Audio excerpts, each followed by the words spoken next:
So I just finished my workout and I was thinking about this on my walk. You know, salespeople so often are thought of as sleazy.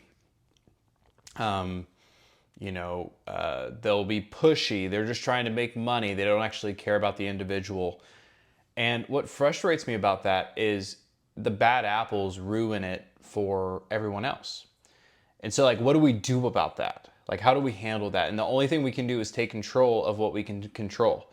And that is how we handle ourselves when we're in sales meetings, when we're on a sales call, if you're in car sales, when someone walks into your lot, when you knock on the door, if you're in door-to-door sales. Like, how do you handle yourself?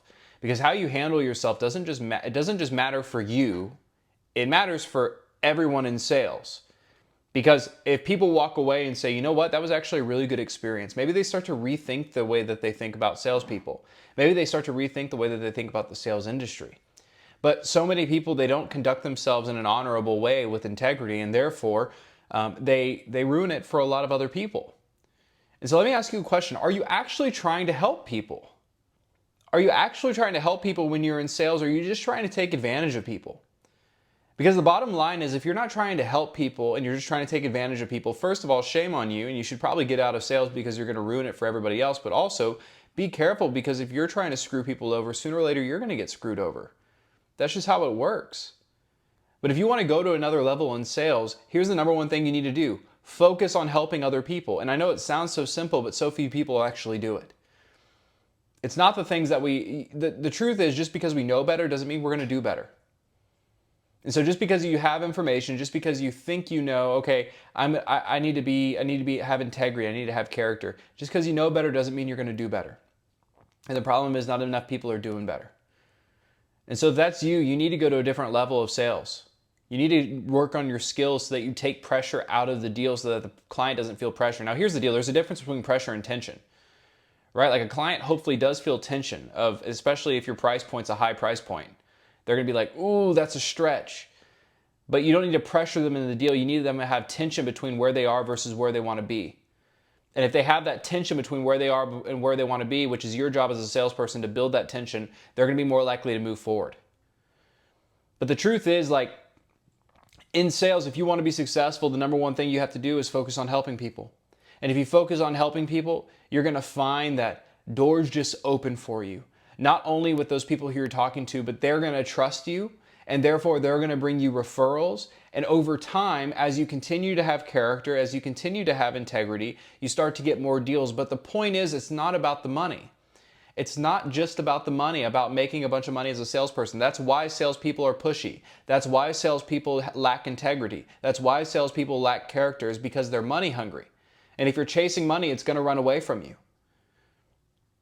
The most successful people in sales are people that operate with integrity, they operate with character, and they're trying to help people. And when you're constantly trying to help people, doors open for you over time. But it's not about the doors opening, it's about being the best person that you can be. It's about operating with a certain level of integrity, not because of what you can get from it, but because that's the right thing to do. You know, as a Christian, I think it's so important to operate with character, with integrity, with kindness, with love.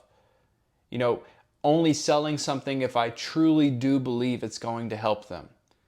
You know, I have the luxury of working at a company right now where I'm selling something that I actually believe in.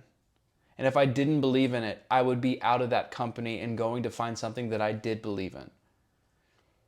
Because guys, if you're selling something you don't believe in, especially if you're someone with morals, especially if you're a Christian, especially if you're a person of faith, you and I both know it's going to go against your morals every time you're selling it, because you're going to have to lie to sell it. You're going to have to be pushy. You're going to have to be sleazy. And you and I both know you don't want the long-term effect of being known as the sleazy sales guy. So are you trying to help people? And if you are, then it's on you to grow in the skills that will take all the pressure out of the deal, so that people move forward, because it's your responsibility to get them to move forward if it's truly something that can help them. But don't try to take advantage of people. Start trying to help people. And you know what? When you see a salesperson trying to take advantage of somebody, call them out. When you see someone just being super pushy, sleazy, and they're just trying to make money, call them out, because it doesn't just look bad on other salespeople, it looks bad on the company you work for. And if the reputation of the company you work for is tarnished, in the long term, it's going to hurt your ability to sell well. One bad apple can ruin it for everybody. So don't be that bad apple and stop the other bad apples from doing what they're doing. Don't be money hungry. Look to help people. And if you'll do that, you'll make more money than you know what to do with. Hope this was helpful. See you in the next one.